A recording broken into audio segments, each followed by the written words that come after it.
In the spring of 1834, somewhere in the rolling hills of central Virginia, a discovery was made that would forever change how we understand the depths of human evil.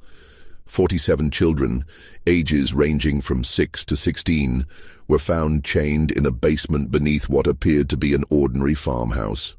The children bore no resemblance to each other, spoke different languages, and when questioned, could only whisper one name through their tears: Mother Sullivan. The local sheriff's report, buried for over a century in the Henrico County archives, describes scenes so disturbing that 3 of the investigating officers resigned from duty within a week. What makes this case truly haunting isn't just the horror of what was found, but the chilling realization that Constance Sullivan had been operating her twisted enterprise for over 2 decades without detection. The children called her Mother, but the truth behind that title would prove far more sinister than anyone could have imagined. Before we continue with the story of the Sullivan family and their unspeakable secrets, I want to ask you something important. This channel isn't for everyone, only for the bravest souls who dare to confront the darkest chapters of American history. If you've made it this far, you're not like most people. You understand that some truths are too horrifying to ignore, no matter how much they disturb us. So hit that subscribe button and join our community of true mystery seekers. And tell me in the comments, what state are you listening from? Are you brave enough to hear stories like this from your own backyard? The question that haunted investigators then, and continues to perplex historians today, is how such a massive operation could have gone undetected for so long in a close-knit rural community. The Virginia of 1834 was a land caught between 2 worlds. The old plantation system still dominated the social landscape, while whispers of industrial change drifted down from the north. In this environment, the small farming community of Millbrook, a collection of perhaps 50 families spread across the gentle slopes of Henrico County, represented the typical American rural settlement of the era. Most residents farmed tobacco or corn, traded at Henderson's general store, and gathered for social events at the one-room schoolhouse that doubled as a community meeting hall. The Sullivan property sat on the outskirts of this community, a modest 2-story wooden farmhouse surrounded by nearly 200 acres of prime agricultural land. To any traveler passing along the dusty road that connected Millbrook to Richmond, the Sullivan farm appeared utterly unremarkable. The house itself, built in the Federal style popular during the 1810s, featured white-painted clapboard siding and a wraparound porch typical of Virginia architecture. A red barn stood 60 yards behind the house, with a chicken coop and smokehouse completing the typical farmstead layout. What made the Sullivan property unique wasn't visible from the road. Ezra Sullivan, who had purchased the land in 1809 with money inherited from his father's tobacco fortune, had spent considerable effort expanding the house's basement. While most Virginia homes of the period featured simple root cellars, the Sullivan basement extended far beyond the footprint of the house above. Local craftsmen remembered being hired for various excavation projects throughout the 1810s and 1820s, though none had seen the completed work. Ezra paid well and in cash, asking only that the workers focus on their assigned sections rather than the overall project. Constance Sullivan, Ezra's wife, had arrived in Millbrook in 1811 as a bride of 22. Neighbors remembered her as a handsome woman with dark hair and an unusually soft voice. She dressed simply but neatly, attended the Methodist church services when health permitted, and maintained a reputation for charitable works. When approached about contributing to community causes, Constance would inevitably explain that she and Ezra were already caring for several orphaned children from her family back in Pennsylvania. The arrangement, she explained, was temporary, just until suitable permanent homes could be found. This explanation satisfied the community's curiosity about the occasional glimpses of children around the Sullivan property. Mrs. Henderson at the general store would sometimes see a young face peering from the Sullivan wagon when Constance came to town for supplies. The children never spoke, but Constance would explain that they were shy, traumatized by the loss of their parents, and needed time to adjust to their new circumstances. The community, familiar with the tragedy of orphaned children in an era of high mortality rates, accepted these explanations without question. Thomas Henderson, who ran the general store, later recalled that Constance Sullivan was one of his most reliable customers. Every 2 weeks, she would arrive with a detailed list and enough cash to purchase substantial quantities of basic foodstuffs: flour, cornmeal, salt pork, molasses, and other staples. The quantities seemed large for a childless couple, but when Thomas mentioned this, Constance would remind him about the orphaned children. She also purchased unusual amounts of basic medicines, explaining that children from poor circumstances often arrived with various ailments that required treatment. The Sullivan farm operated on a schedule that puzzled some neighbors. While most farming families rose with the sun and worked until dusk, activity at the Sullivan property often continued well into the evening. Lights could be seen in the farmhouse windows at unusual hours, and the sound of hammering or construction work sometimes echoed across the fields during the night. When asked about these activities, Ezra would explain that he was making improvements to accommodate the growing number of children in their care. Dr. Marcus Whitfield, the traveling physician who served the Millbrook area, remembered being called to the Sullivan farm on several occasions during the 1820s and early 1830s. Each time he was told that one of the orphaned children had fallen ill and needed medical attention. However, Dr. Whitfield was never permitted to examine the children directly. Instead, Constance would describe the symptoms and request specific medications. When the doctor insisted on seeing his patients, Constance would explain that the children were too frightened of strangers, too traumatized by their experiences to allow examination by unfamiliar men. The deception was so complete that even the local pastor, Reverend Samuel Matthews, believed in the Sullivan family's charitable work. During his occasional visits to the farm, Reverend Matthews would praise Constance and Ezra for their Christian compassion in caring for so many unfortunate children. He offered to help find permanent homes for the orphans, but Constance would always explain that she was already in correspondence with relatives in Pennsylvania who would eventually take the children. The process, she assured him, simply required patience and careful arrangement. What none of the community members realized was that Constance Sullivan had been perfecting her deception for over 2 decades. The orphaned children were not temporary residents awaiting placement with loving families. They were prisoners, purchased, kidnapped, or lured from their families across multiple states, held in conditions that would make hardened criminals weep with horror. The discovery that would expose the Sullivan family's horrific secrets began with a series of seemingly unrelated incidents in the early months of 1834. February had been unusually harsh, with temperatures dropping well below freezing for weeks at a time. The bitter cold that gripped Virginia that winter would prove to be both a blessing and a curse for the 47 children trapped beneath the Sullivan farmhouse. On February 23, 1834, a traveling merchant named Jacob Stern was making his way from Richmond to Charlottesville when a violent snowstorm forced him to seek shelter. The Sullivan farm, being the closest building visible from the road, seemed like a natural choice for emergency accommodation. Ezra Sullivan, despite his obvious reluctance, could hardly refuse hospitality to a stranded traveler during such dangerous weather. Stern later described the evening as uncomfortably tense. Constance Sullivan served a simple meal of cornbread and salt pork, but conversation was stilted and awkward. The Sullivans seemed nervous, constantly exchanging glances and starting at every sound. When Stern asked about the children he had been told lived on the farm, Constance explained that they were all sleeping and mustn't be disturbed. The children, she said, had been ill with fever and needed their rest. What disturbed Stern most was the sound. Throughout the night, as he lay on a makeshift bed in the Sullivan parlor, he could hear what sounded like muffled crying coming from beneath the floor. When he mentioned this to Ezra the next morning, Sullivan claimed it was probably just wind whistling through gaps in the foundation. The sound was common in old houses, especially during cold weather. Stern accepted this explanation, but something about the Sullivans' manner continued to trouble him. The second incident occurred 3 weeks later on March 15th. Mary Catherine Flynn, a young Irish immigrant traveling with her family to seek work in the tobacco fields around Richmond, became separated from their group during a river crossing.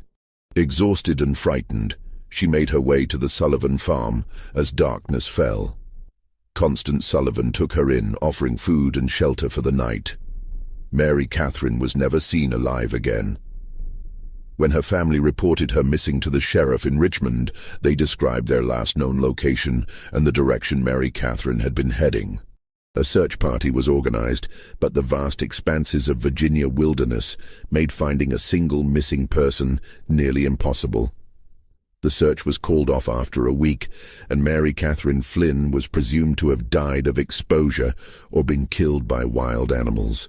The final incident that would lead to the discovery occurred on April 2, 1834. A local farmer named William Hutchinson was hunting rabbits in the woods that bordered the Sullivan property when he heard something that stopped him cold. From somewhere near the Sullivan farmhouse came the sound of children screaming. Not the ordinary cries of youngsters at play, but raw, desperate shrieks of pure terror. Hutchinson crept closer to investigate, hiding behind a stand of oak trees about 50 yards from the Sullivan house. For nearly an hour, he watched and listened. The screaming continued intermittently, always seeming to come from beneath the house rather than from inside it. At one point, he saw Ezra Sullivan emerge from what appeared to be a cellar door on the side of the house. Sullivan looked around nervously, then disappeared back underground. When Hutchinson reported what he had witnessed to his neighbors, opinions were divided. Some suggested that the orphaned children might be more troubled than the Sullivans had indicated, perhaps requiring discipline or medical treatment that could be distressing. Others, however, began to remember odd details that hadn't seemed important before. The unusual amounts of food Constance Sullivan purchased, the strange sounds neighbors occasionally heard at night, the fact that none of the supposed orphans had ever been seen in town or at community gatherings.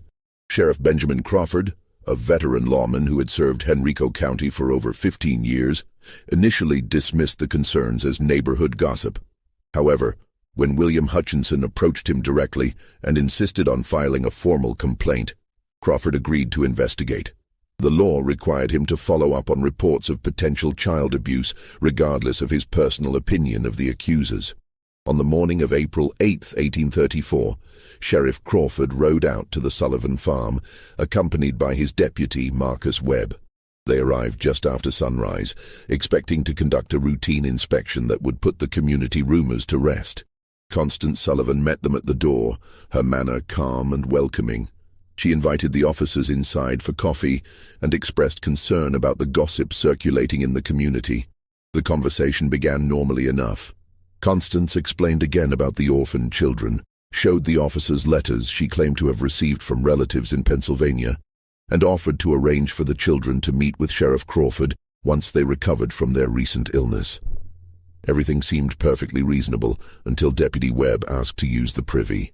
As Webb walked around the side of the house, he noticed something that made his blood run cold. The cellar door that William Hutchinson had seen Ezra Sullivan using was secured with 3 separate padlocks. Heavy chains wrapped around the door handles, and the wood around the locks showed signs of desperate clawing, as if someone had tried to scratch their way out from the inside. When Webb returned to the house and quietly informed Sheriff Crawford about what he had observed, both men knew they were dealing with something far more serious than community gossip. Crawford politely asked Constance to show them the cellar, explaining that a thorough inspection would help put the rumors to rest. The change in Constance Sullivan's demeanor was immediate and chilling. Her face went pale, her hands began to tremble, and she began stammering about how the cellar was dangerous, how the children weren't allowed down there, how there was nothing to see but old farm equipment and storage. That was when they heard it. From somewhere beneath their feet came the sound of children crying, followed by a weak voice calling for help. The sound was muffled but unmistakable, and it was coming from directly below the kitchen where they stood. The immediate aftermath of that first discovery would haunt Sheriff Crawford for the rest of his life. When he and Deputy Webb forced open the cellar door, the stench that rose from the darkness below was overwhelming. A mixture of human waste, unwashed bodies, and something else that Crawford later described as the smell of despair itself. The basement that Ezra Sullivan had spent over 2 decades constructing was a masterpiece of calculated cruelty. The main chamber stretched far beyond the footprint of the house above, extending into the earth like an underground warren. Stone walls, carefully mortared and designed to muffle sound, created a series of interconnected rooms. The largest chamber, directly beneath the kitchen, housed most of the children. They were chained to iron rings embedded in the stone walls, each child secured by shackles around their ankles. The chains were long enough to allow movement within a small area, but prevented any possibility of escape. The children ranged in age from approximately 6 to 16 years old. They were emaciated, their clothes reduced to rags, their bodies bearing the marks of prolonged neglect and abuse. Many showed signs of illness, fever, respiratory problems, and skin conditions that came from living in the damp, unventilated underground space. What struck both officers most forcefully was the silence. After the initial cries for help, the children said nothing. They simply stared at the newcomers with eyes that held no hope, no expectation of rescue. Deputy Webb, a father of 4, had to leave the basement twice to vomit. Sheriff Crawford, despite his years of law enforcement experience, found himself unable to process the full scope of what he was seeing. The methodical nature of the imprisonment, the evidence of long-term planning, the sheer number of victims, it was beyond anything in his experience or imagination. In the smaller chambers, Crawford and Webb found evidence of the Sullivan system of control. One room contained stocks and restraining devices for punishment. Another held what appeared to be a primitive medical area where the children were treated for injuries and illnesses, not out of compassion, but to keep them alive and functional. A third room contained detailed records that would prove crucial to the investigation. Names, ages, dates of arrival, and notes about each child's condition and behavior. The records revealed the scope of the Sullivan operation. Children had been arriving at the farm regularly since 1812, shortly after Constance Sullivan came to Millbrook. The sources varied. Some were orphans purchased from overwhelmed poorhouses.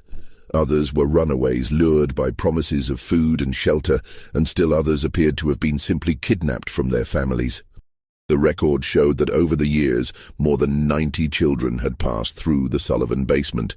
The obvious question, what had happened to the others, was answered in the most horrifying way possible. In a separate chamber, reached through a narrow passage that required crawling. Crawford and Webb found the remains of at least 36 children. Some appeared to have died from illness or malnutrition. Others showed signs of violence. All had been buried in shallow graves beneath the basement floor, their bodies covered with lime to control odor and decay. The investigation that followed the initial discovery would continue for months, as authorities struggled to understand how such a massive criminal enterprise had operated undetected for over 2 decades. The answer lay in Constance Sullivan's genius for deception and her understanding of human psychology. She had created a persona that was almost perfectly designed to avoid suspicion in a rural 1830s community. The character of the charitable woman caring for orphaned children appealed to the community's Christian values while explaining away any unusual aspects of the Sullivan household. The story of traumatized children who were too frightened to interact with strangers provided a ready excuse for why the supposed orphans were never seen in public. The claim that permanent homes were being arranged with distant relatives explained why the children never seemed to leave the farm. Even more cleverly, Constance had created multiple layers of protection for her operation. The children were taught to call her mother, ensuring that if anyone ever overheard them, it would seem like a natural family relationship. The few times children had been glimpsed by outsiders, they had been carefully coached to remain silent and appear shy rather than terrified. The substantial food purchases were explained by the presence of multiple children, while the medical supplies were justified by the supposed poor health of orphaned youngsters. The physical setup of the operation was equally well planned. The basement construction had been spread over many years, with different workers handling different aspects of the project. No single craftsman had seen the complete layout or understood the true purpose of the modifications. The soundproofing was effective enough that even close neighbors rarely heard anything suspicious, and when they did, the sounds could be explained as ordinary farm activities or the normal noise of children playing. Perhaps most disturbing was the psychological control system that Constance had developed. The children were told that they had been abandoned by their families, that no one was looking for them, and that the outside world was dangerous and hostile. Those who behaved properly were given slightly better food and living conditions. Those who caused trouble were subjected to punishments that served as examples to the others. Over time, most of the children accepted their captivity as simply the way their lives were meant to be.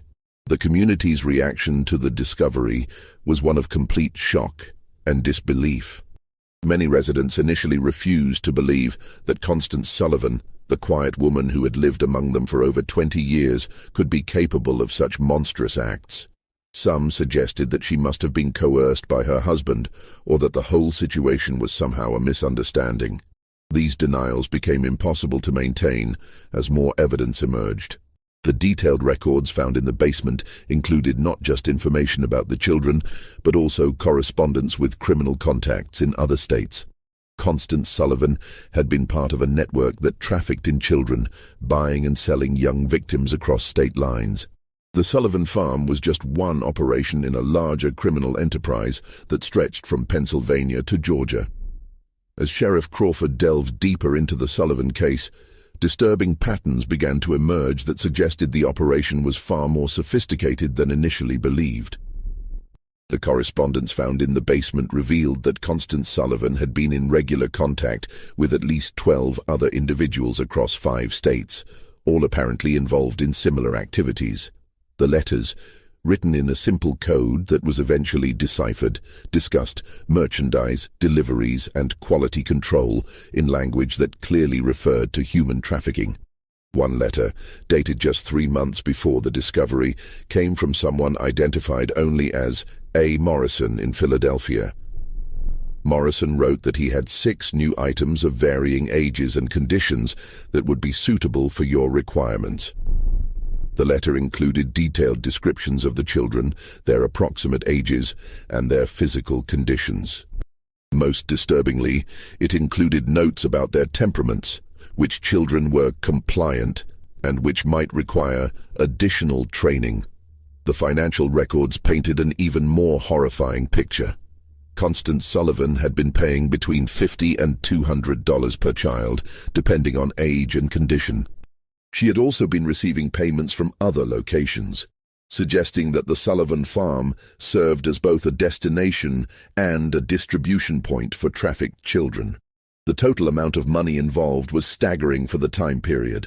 Over $8,000 in transactions over 2 decades, equivalent to several $100,000 in modern currency. Dr.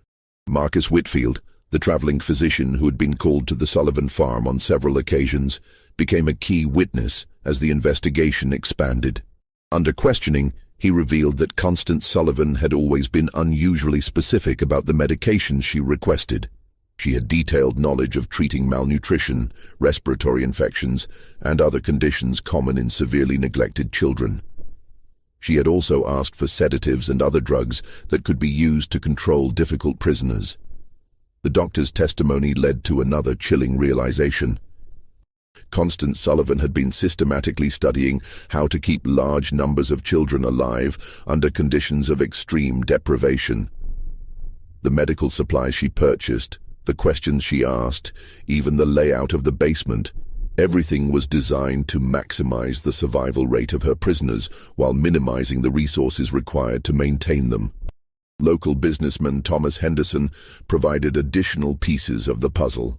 A review of his sales record showed that Constance Sullivan had been purchasing increasing quantities of basic supplies over the years. What appeared to be the growing needs of a charitable household was actually evidence of an expanding criminal operation. Henderson also remembered specific requests for items that seemed unusual at the time: extra blankets, large quantities of children's clothing, and bulk purchases of simple medicines. The investigation also revealed the role of Ezra Sullivan in the operation. While Constance appeared to be the mastermind, Ezra was responsible for the physical maintenance of the prison and the handling of the children. Several of the surviving victims, when they were finally able to speak, described him as the enforcer who carried out punishments and maintained discipline. His construction work on the basement hadn't been just expansion. It had been constant refinement of a system designed to hold human beings in captivity. The most disturbing revelation came from analyzing the records of children who had disappeared from the Sullivan farm over the years. The ledgers showed that some children had been transferred to other locations, suggesting a network of buyers and sellers across multiple states. Others had been marked as unsuitable or problematic, entries that corresponded with the remains found in the basement burial chamber. The scope of the investigation expanded as authorities in other states began examining their own unsolved disappearances. Missing children reports from Pennsylvania, Maryland, North Carolina, and South Carolina showed disturbing similarities. Many of the missing children fit the profile of those found at the Sullivan farm: poor, orphaned, or from families that were unlikely to have resources to search for them extensively. Federal marshals were called in to coordinate the multi-state investigation. This was unprecedented for the time period, as most law enforcement was strictly local. The Sullivan case represented one of the first major criminal investigations to cross state lines and involve federal authorities. The legal implications were complicated by the fact that many of the crimes had occurred in different jurisdictions under different laws. As weeks passed, more survivors began to tell their stories. The accounts were remarkably consistent, describing years of imprisonment, systematic abuse, and psychological manipulation. The children described how new arrivals were broken in, subjected to isolation, punishment, and indoctrination until they accepted their fate. They spoke of a complex hierarchy among the prisoners, with older children given minor privileges in exchange for helping to control younger ones. The survivors also revealed the extent of Constance Sullivan's psychological manipulation. She had convinced many of the children that they were worthless, that their families had sold them or abandoned them, and that they deserved their treatment. Some of the older children, who had been imprisoned for years, initially resisted rescue efforts because they had been conditioned to believe that the outside world was even more dangerous than their captivity. The investigation uncovered evidence of Sullivan's methods for acquiring victims. She had developed relationships with corrupt officials at poorhouses and orphanages who would provide children in exchange for payments. She had also cultivated contacts among criminal elements in major cities who could identify vulnerable children, runaways, street orphans, and others who wouldn't be missed immediately. Perhaps most chillingly, the records showed that the Sullivan operation had been expanding in recent years. The number of children being held had increased, and there were plans in the correspondence for establishing similar facilities in other locations. The discovery at the Sullivan farm had apparently interrupted a criminal enterprise that was on the verge of becoming a much larger operation. The breakthrough that would lead to the complete exposure of the Sullivan network came from an unexpected source. Among the surviving children was a girl named Rebecca, approximately 14 years old, who had been held longer than any of the others. Unlike the other children who had been broken by their ordeal, Rebecca had maintained a spark of defiance and an extraordinary memory for details. Rebecca had been kidnapped from her family's farm in Pennsylvania in 1829 when she was just 9 years old. She remembered everything about her capture: how a woman claiming to be a distant relative had arrived at their farm, how she had been lured away with promises of sweets and a ride to town, how she had awakened chained in the Sullivan basement. More importantly, she remembered every conversation she had overheard between Constance Sullivan and the various visitors who had come to the farm over the years. Rebecca's testimony revealed that the Sullivan operation was just one part of a much larger network. She had heard Constance discussing other farms, other locations where children were being held. She remembered names, dates, and details about shipments of children being moved between different facilities. Her information provided law enforcement with their first comprehensive picture of the scope of the criminal enterprise. The most significant revelation came when Rebecca described a visit that had occurred just 2 weeks before the discovery. A well-dressed man had arrived at the farm in an expensive carriage, accompanied by 2 other men.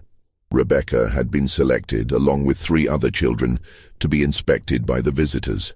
The man had examined them carefully, checking their teeth, their muscle tone, and their general health like a buyer evaluating livestock. The visitor had ultimately decided not to purchase any of the children, complaining that they were too damaged for his purposes. However, he had left behind a letter containing detailed specifications for the type of children he wanted to purchase. The letter, which was found among Constance Sullivan's papers, described requirements for children of specific ages, physical characteristics, and temperaments. The language was cold and businesslike, discussing human beings as commodities to be bought and sold. The letter was signed H. Blackwood and included a return address in Charleston, South Carolina. When authorities investigated, they discovered that Henry Blackwood was a wealthy plantation owner who had been purchasing children for years, ostensibly as household servants, but actually for purposes that the investigation would reveal to be even more sinister than the Sullivan operation. The Blackwood connection opened up an entirely new dimension of the case. Southern plantation owners, it appeared, had been using the child trafficking network to acquire workers who would be completely under their control. Unlike enslaved people who had some legal protections and whose disappearance might be noticed, trafficked children could be worked to death with no legal consequences. They had no families to search for them, no legal status to protect them, and no hope of escape. The investigation of the Blackwood connection revealed that several other prominent Southern families had been involved in similar purchases. The children were being used not just as laborers, but as subjects for medical experiments, as targets for violent entertainment, and for purposes that the investigators found too disturbing to document fully in their official reports. As the scope of the criminal network became clear, the investigation faced increasing resistance from powerful interests. Several of the families involved in purchasing children had significant political connections and substantial resources to protect themselves. Threats began to be made against investigators, witnesses, and even the surviving children. Sheriff Crawford received anonymous letters warning him to drop the investigation. Deputy Webb was attacked by unknown assailants while walking home from work. Dr. Whitfield found his medical practice suddenly boycotted by several prominent patients. The pressure was clearly designed to intimidate law enforcement and prevent the full extent of the network from being exposed. The situation became even more dangerous when one of the surviving children, a boy named Timothy, who had been providing crucial testimony, disappeared from the temporary shelter where he was being housed. A search was conducted, but Timothy was never found. The message was clear: those who cooperated with the investigation would face severe consequences. Despite the intimidation, the investigation continued. Federal marshals provided additional security for key witnesses and investigators. The surviving children were moved to more secure locations, and armed guards were posted at the Sullivan farm to protect the physical evidence. The case had become a test of whether the American legal system could function when confronted with crimes involving wealthy and powerful perpetrators. The pressure reached its peak when Constance Sullivan herself was found dead in her jail cell. The official cause of death was listed as suicide, but the circumstances were suspicious. Sullivan had been scheduled to testify about the full extent of the criminal network, including the names of all her contacts and customers. Her death eliminated the investigation's most important witness and source of information about the broader conspiracy. The mysterious death of Constance Sullivan sent shockwaves through the investigation team.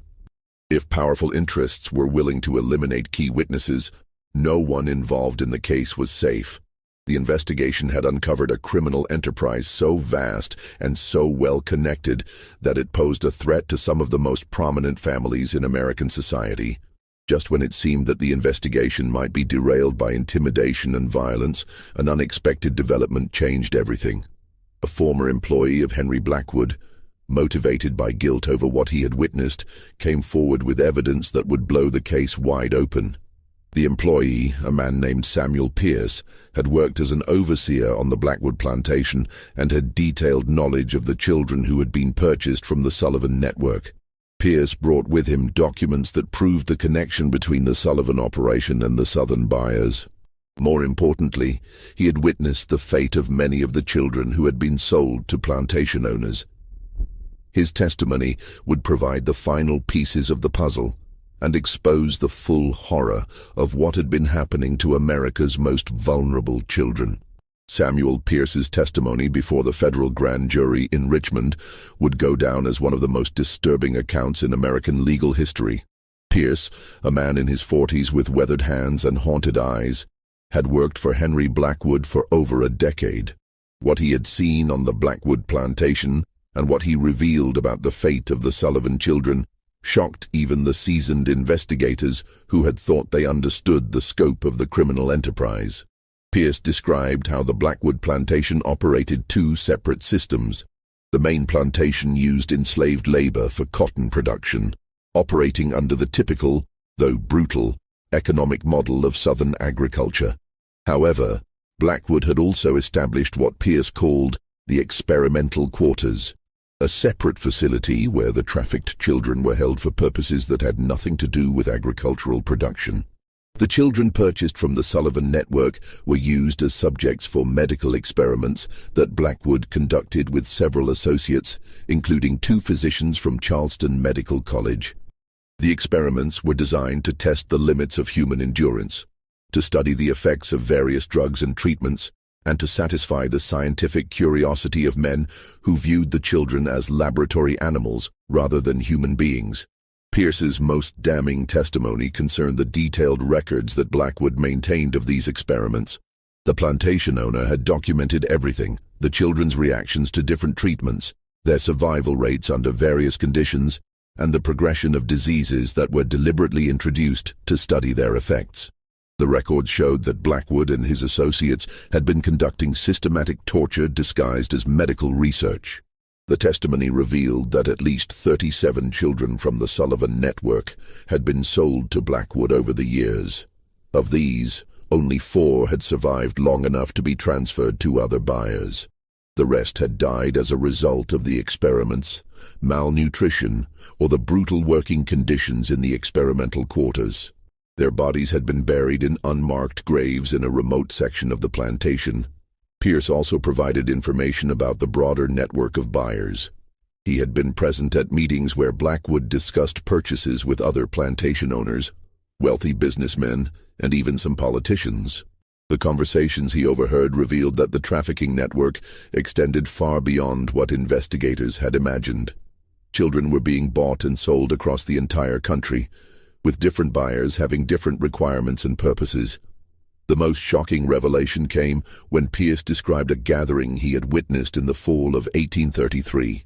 Blackwood had hosted what he called a demonstration for potential buyers from across the South. The event was designed to showcase the quality of the children available through the network and to demonstrate the various uses to which they could be put. Pierce's description of this gathering was so disturbing that several members of the grand jury had to leave the room. The demonstration had included displays of the children's ability to perform various types of work, their responses to different forms of punishment and control, and their suitability for different types of exploitation. The buyers had been encouraged to examine the children closely, to test their reactions, and to place orders for specific types of victims. The entire event had been conducted with the casual, businesslike atmosphere of a livestock auction. Pierce's testimony also revealed the financial scope of the network. The prices paid for children varied dramatically based on their age, physical condition, and intended use. Younger children, who could be more easily controlled and conditioned, commanded higher prices. Children with specific physical characteristics or abilities were sold at premium rates. The total amount of money involved in the network was estimated to be in the hundreds of thousands of dollars, a fortune for the time period. The investigation team used Pierce's information to coordinate raids on multiple locations across the South. Federal marshals working with local law enforcement simultaneously struck at plantations, warehouses, and other facilities where trafficked children were being held. The raids were conducted in secrecy to prevent the destruction of evidence and the escape of key perpetrators. The results of the coordinated raids were staggering. Over 100 additional children were rescued from various locations. Physical evidence was seized that documented the full extent of the trafficking network, including financial records, correspondence, and detailed logs of purchases and sales. Several prominent individuals were arrested, including Henry Blackwood, 2 physicians from Charleston Medical College, and a state legislator from Georgia, who had been one of the network's best customers. The evidence seized during the raids painted a picture of systematic evil that shocked the nation. The trafficking network had been operating for over 30 years, had involved dozens of major buyers and sellers, and had victimized hundreds of children. The level of organization and sophistication was unprecedented for any criminal enterprise of the time period. The medical experiments conducted by Blackwood and his associates were documented in horrifying detail.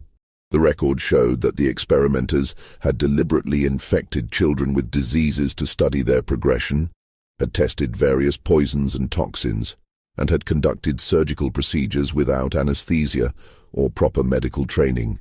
The children had been treated as disposable research subjects, their lives valued only for the scientific knowledge that could be extracted from their suffering. The investigation also revealed the corruption that had made the network possible. Officials at orphanages, poorhouses, and local governments had been bribed to provide children or to ignore their disappearances. Judges had been paid to declare children abandoned or to approve adoptions that were actually sales. Even some law enforcement officials had been involved in covering up evidence and intimidating witnesses. The legal proceedings that followed would drag on for years, as prosecutors struggled to bring justice to victims of crimes that had occurred across multiple states and jurisdictions. The complexity of the case, combined with the wealth and political connections of many of the defendants, made prosecution extremely difficult. Several key defendants escaped conviction on technical grounds or through the influence of powerful allies. However, the public exposure of the trafficking network had profound effects that extended far beyond the legal proceedings.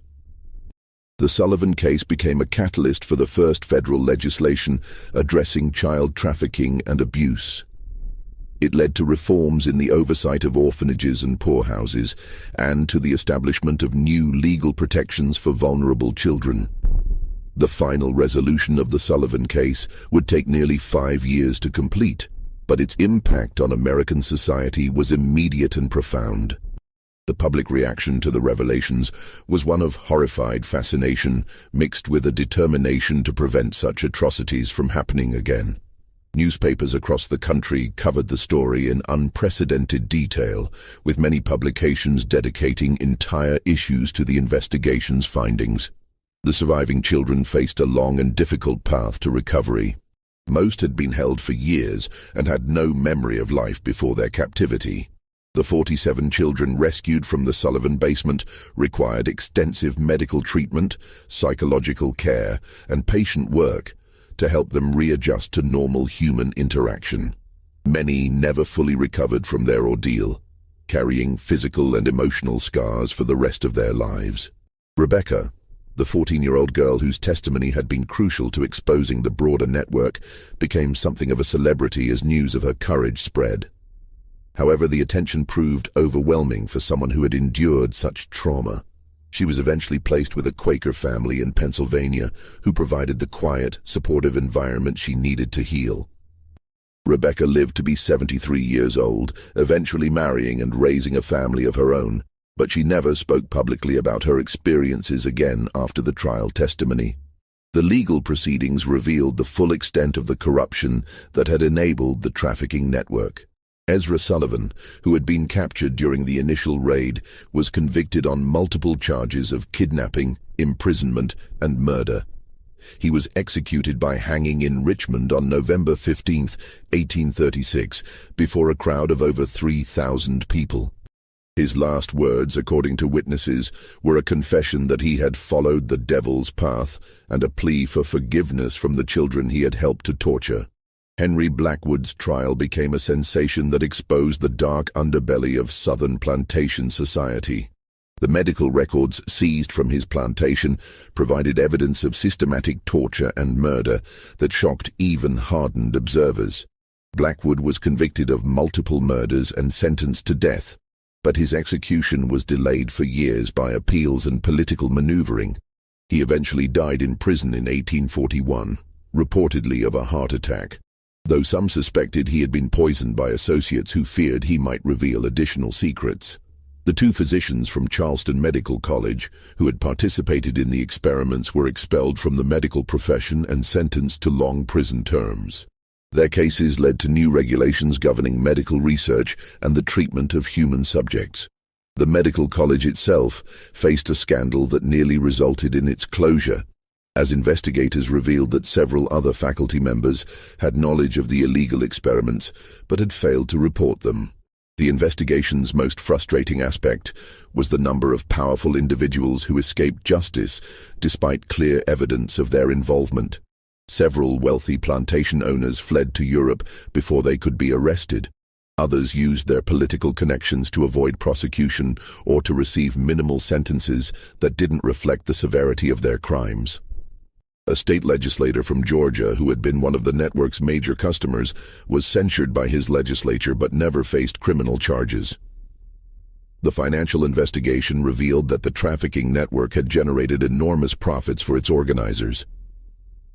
Constance Sullivan alone had accumulated over $12,000 in profits over her 20-year operation, a sum equivalent to several $100,000 in modern currency. Much of this money was never recovered, as it had been invested in legitimate businesses or hidden in accounts that investigators couldn't trace. The Sullivan farm itself became a symbol of the horrors that had been uncovered. The property was seized by the government and eventually sold at auction, but no one wanted to live in a place associated with such evil. The house was demolished in 1845, and the basement was filled with concrete and sealed permanently. A small cemetery was established on the site to memorialize the children who had died there, though most of their names were never known. The case led to significant reforms in child welfare and protection. Virginia passed the first comprehensive child protection laws in American history, establishing government oversight of orphanages and requiring background checks for anyone seeking to adopt or care for large numbers of children. Other states quickly followed with similar legislation, creating the foundation for modern child welfare systems. The federal government also responded with new laws addressing interstate crimes and human trafficking. The Sullivan case had demonstrated the limitations of state-by-state law enforcement when dealing with crimes that crossed jurisdictional boundaries. New federal statutes gave marshals expanded authority to investigate and prosecute trafficking cases, establishing precedents that would prove crucial in later criminal justice developments. Perhaps most importantly, the case changed public awareness about the vulnerability of children and the need for systematic protection. The romantic notion of the charitable individual caring for orphaned children was replaced by a more realistic understanding of the need for institutional oversight and legal safeguards. The phrase, "another Sullivan case," entered common usage as a warning about the potential for abuse in situations involving vulnerable children. Dr. Marcus Whitfield, the physician who had unknowingly enabled the Sullivan operation through his medical consultations, dedicated the rest of his career to child welfare.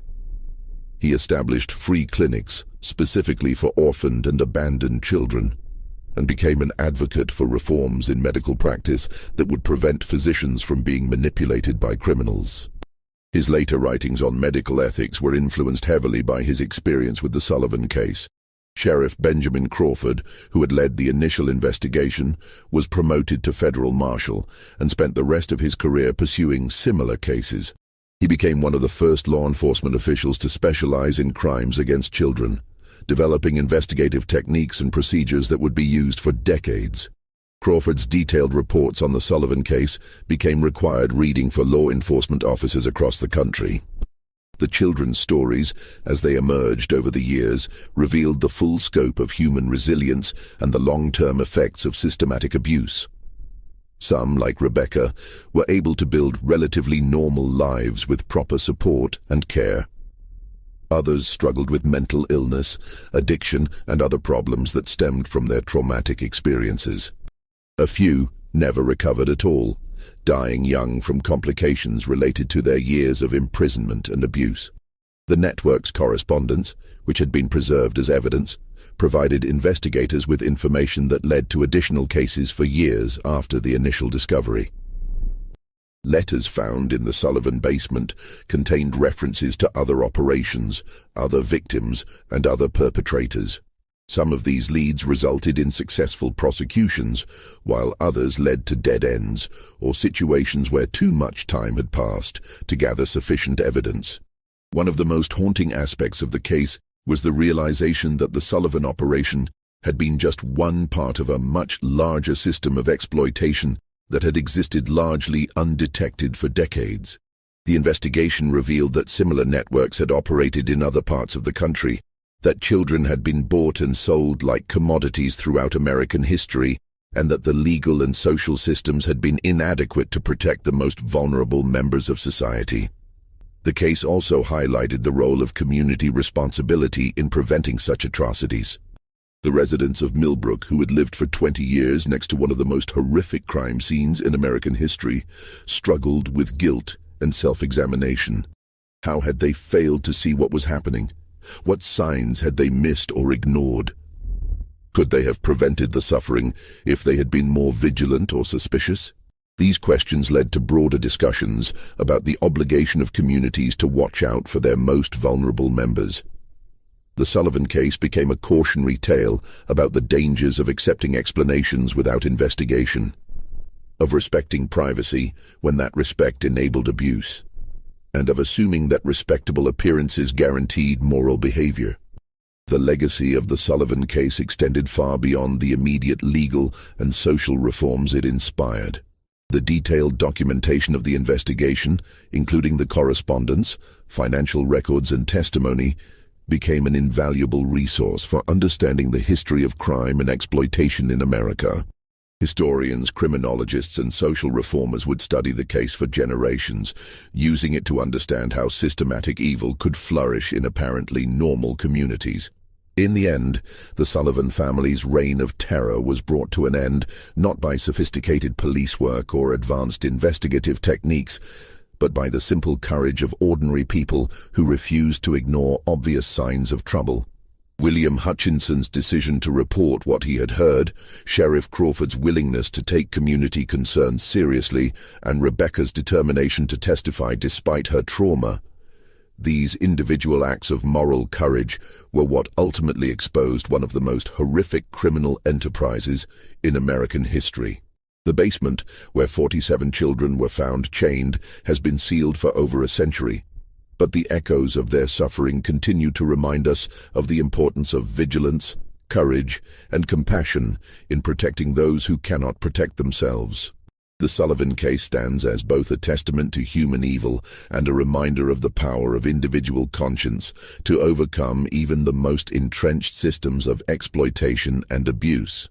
If this story has given you chills, you understand why these dark chapters of American history must never be forgotten. Just when we thought we'd seen it all, the horror in places like the Sullivan farm intensifies our understanding of how evil can hide behind respectable facades. If this story is giving you chills, share this video with a friend who loves dark mysteries. Hit that like button to support our content, and don't forget to subscribe to never miss stories like this. Let's discover together what other secrets lie buried in America's past. This mystery shows us that evil often wears the mask of respectability, and that the most horrific crimes can be committed by those who appear most normal to their communities. What do you think of this story? Do you believe everything was revealed, or are there still secrets buried in the Virginia hills? Leave your comment below. If you enjoyed this tale and want more horror stories like this, subscribe, hit the notification bell, and share with someone who loves mysteries. The darkness of American history has many more secrets to reveal, and we'll be here to uncover them all. See you in the next video.